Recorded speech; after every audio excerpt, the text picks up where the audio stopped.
Let's ponder upon this very basic question. Why do we eat food? Simple.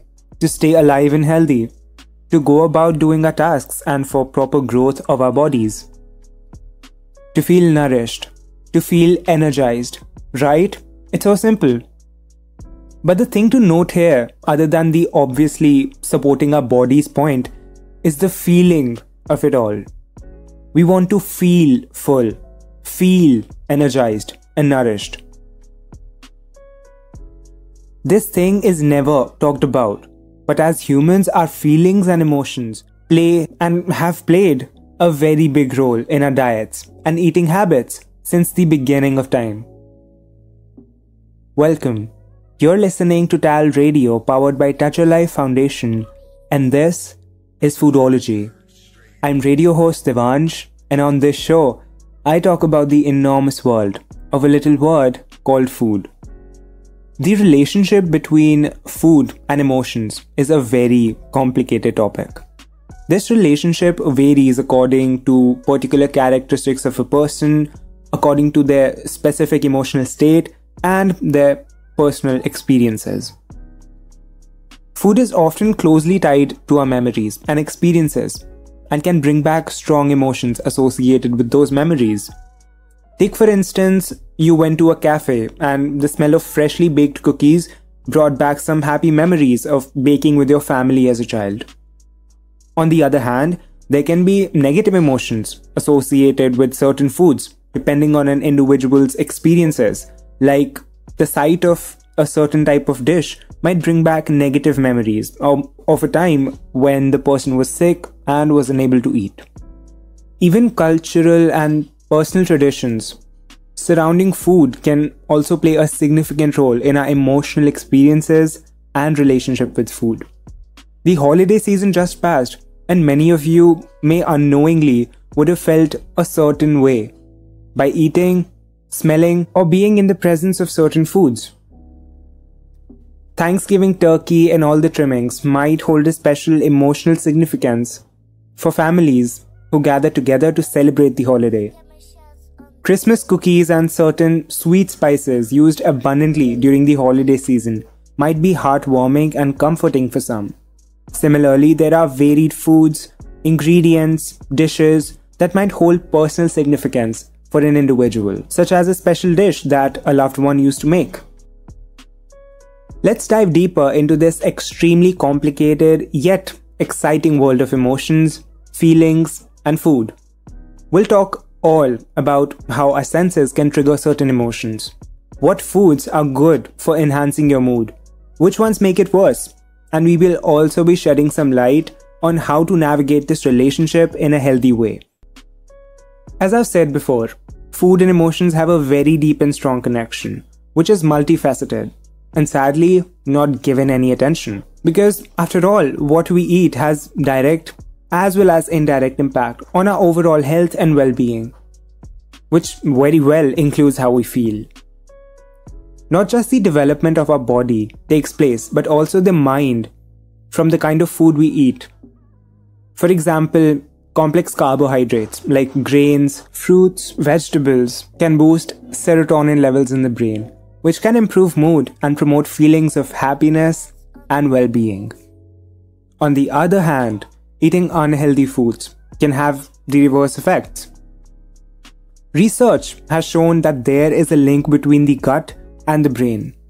This is known as the gut-brain axis.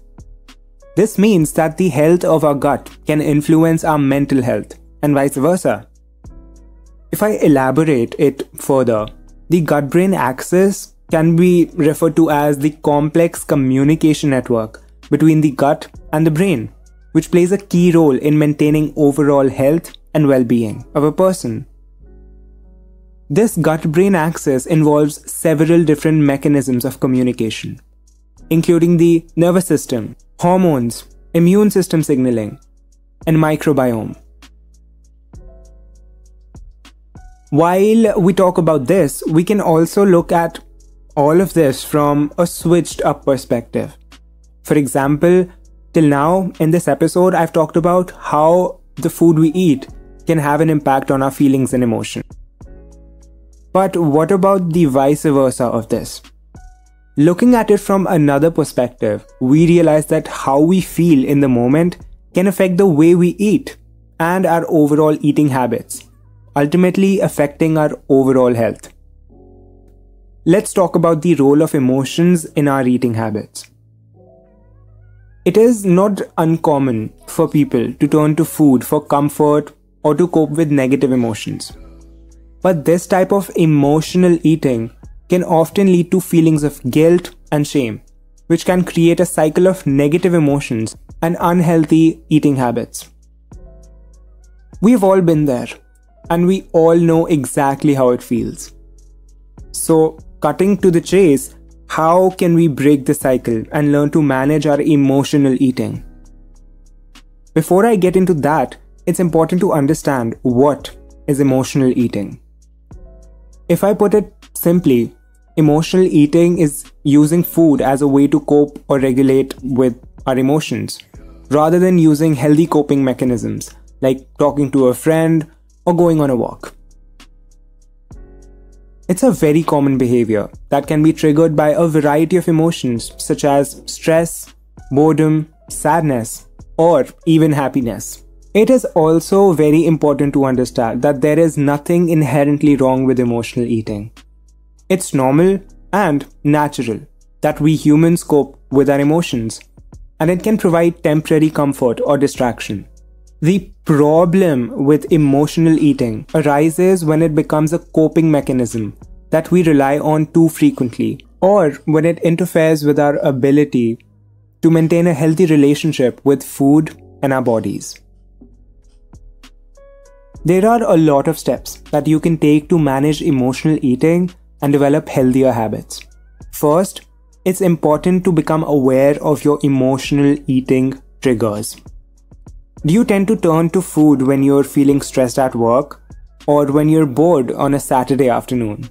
Identifying your triggers can help you come up with strategies to cope up with those emotions in healthier ways. You can try to develop a plan for when you do experience an emotional eating trigger. This might include going for a walk, calling a friend, or finding a distracting activity to do instead of eating. Mindful eating can also be beneficial, which involves paying attention to your body's hunger and fullness cues, as well as the sensory experience of eating. Another helpful strategy is to make sure that you have healthy food options available when you do feel the urge to eat. Keep a stash of cut-up vegetables, fruit, or other healthy snacks in the fridge or pantry, so you have something to turn to instead of unhealthy choices. Finally, do not be too hard on yourself. It's normal to have moments of emotional eating. It's all about finding a balance and developing healthy eating habits over time. If you're looking to improve your mood, it might be worth considering what you eat. Certain foods can have a positive impact on our emotions because they contain nutrients that are necessary for proper brain function. On the other hand, eating unhealthy processed foods, which are high in sugar, fat, and salt, can have the opposite effect, as they can cause blood sugar levels to spike and then crash, leading to mood swings and irritability. Let me tell you about foods you should avoid if you're looking into enhancing your emotional well-being. But remember, everything is good in moderation. I'm not telling you to completely discard these foods, but to take them in recommended amounts and in moderation, because completely throwing them out of your diets can trigger irritability and unhealthy urges to savor such foods, to feel emotionally comforted. One common offender for your emotions is sugar. While a little bit of sugar can be a nice treat, too much can lead to a crash in blood sugar levels, which can cause irritability, fatigue, and other negative emotions. In addition, research has shown that a diet high in sugar can also lead to increased risk of depression and anxiety. Caffeine is another offender.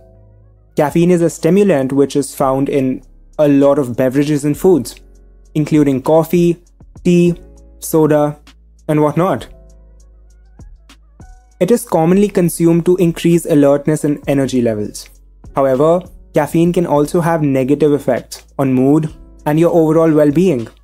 Caffeine can cause mood changes in some people. It may lead to feelings of anxiety, irritability, and restlessness, especially in high doses. It can also disrupt sleep, which can lead to feelings of fatigue and difficulty in concentration. These negative effects may be more pronounced in people who are sensitive to caffeine or who consume large amounts of it on a regular basis. Another food category to watch out for are processed foods. These types of foods are often high in additives, preservatives, and artificial ingredients which can have a negative impact on our mental health. In particular, research has linked a diet high in processed foods with an increased risk of depression and anxiety. Now that we've talked about foods to avoid, let's talk about some of these specific foods that can actually help to boost your mood and counter all the ill effects. First up, we have omega-3 fatty acids. These fatty acids are important for your brain health, and they've shown to help reduce the risk of depression and anxiety. Good sources of omega-3 include fatty fish like salmon and mackerel, as well as nuts and seeds like flax seeds and chia seeds. Another mood-boosting food is dark chocolate. Yes, you heard it right. Dark chocolate contains antioxidants and has been shown to improve mood, reduce stress, and even boost cognitive function. Just be sure to choose a high-quality brand with a cocoa content of at least 70%. Bright-colored fruits and vegetables like berries, citrus fruits, leafy greens, bell peppers are high in antioxidants, which can help to improve brain function and lift your mood. Mixed berries are another great example for emotional well-being. They have been shown to improve mood and reduce inflammation. Blueberries, blackberries, and strawberries are excellent choices. The friendly bacteria found in fermented foods like yogurt, kefir, and sauerkraut can help to improve gut health and potentially boost your mood. Finally, let's not forget about the importance of hydration. Drinking plenty of water can help to improve your brain function and boost your energy levels, which can in turn improve your mood. It's not just the nutrients in the food that can affect our emotions. The way we eat and our overall eating habits can also play a role. For example, skipping meals or overeating can lead to feelings of irritability or anxiety, while eating regular and balanced meals can help to improve your mood and overall well-being. So, how can we use food to improve our emotional well-being? Well, here are a few tips that I'd like to give you. Eating a balanced diet, which is rich in all the nutrients, is a good way to enhance your emotional well-being. You should practice mindful eating. Paying attention to your food and how you're feeling while you eat is of utmost importance. This can help you to tune in with your body's hunger and fullness signals and can prevent overeating or eating when you're not really hungry. Staying hydrated. I cannot stress this enough. Drinking enough water is important for maintaining good physical and mental health. Limiting your intake of processed, sugary foods that lead to a crash in mood and energy levels is also important. Last but not the least, having proper sleep is essential for good mental health and well-being. You should aim for at least 7 to 9 hours of sleep each night. By incorporating these little tips into your daily routine, you can use food as a tool to improve your emotional well-being and overall happiness. Food is more than just fuel for our bodies. It can also be a source of pleasure and connection with others.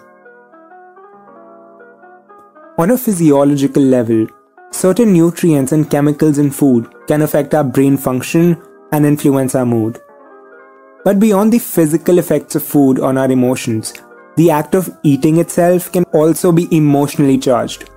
Sharing a meal with loved ones can create a sense of connection and strengthen relationships, while indulging in comfort foods can bring a sense of temporary pleasure or satisfaction. Overall, it is very important to recognize the role that food plays in our emotional lives and to make mindful choices about what we eat. I hope you found these discussions helpful and have a better understanding of the complex relationship between food and emotions. Remember, it's important to find balance and find fulfillment in our food choices, and be kind to ourselves when it comes to our eating habits.